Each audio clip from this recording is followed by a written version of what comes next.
What to do next?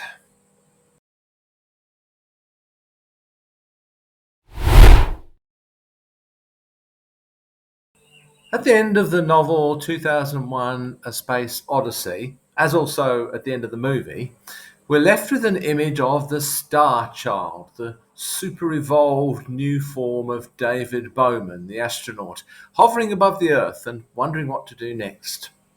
That, to me, has long symbolized the challenge, not just of being a super evolved human such as myself, but of being an ordinary, everyday human. What do I do next? Traditional religion has often posed the question, why am I here? Personally, I don't believe that I've been brought into this world for some kind of secret or even obvious purpose. Human beings came into existence through an entirely natural and wonderful process of evolution. Evolution has no plan, it doesn't think ahead, it simply responds to conditions at the present time. And sometimes it leads to completely useless dead ends. So I'm not here for a purpose as a result of some divine or natural plan. Nevertheless, I am here. And the question that always faces me is, what do I do next? I would never claim that we're the only creatures on this planet, let alone in the wide universe, who face this particular question. Nevertheless, we do seem to depend less on instinct and more on conscious decision making than most other animals. Almost certainly, we are driven by instinct much more often than we care to admit. But much of what I do has to be decided.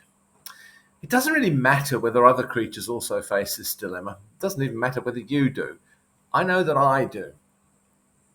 When we're younger, particularly in our teenage years, we battle for our freedom. We don't like being told what to do by those in authority, by our parents. We rebel and spend the rest of our lives looking for someone or something that will tell us what to do next. Whether they're political leaders or great philosophers, religious leaders, or even pop stars, we look for someone to lift from us this terrible burden of decision making. No wonder neither religion nor totalitarianism ever quite go away. We want what we so detested in our parents, someone to tell us what to do next. It can be tiring, this decision making, this unending process of self motivation. One of the characters in one of my novels has these thoughts. He wanted to be a bee or an ant or some other creature that was simply what it was and didn't have to decide what to be or feel guilty about what it was or wasn't. He doubted that an ant or a bee experienced guilt. No doubt someone will want to argue that it's possible that ants and bees feel guilt. Well, fine, let them. All I know is that decision making inevitably involves guilt. When faced with a choice, it's always possible that I will make the wrong choice. And of course, in the real world, there's never a simple right or wrong decision. Every choice I make will have good and bad consequences to a lesser or greater degree.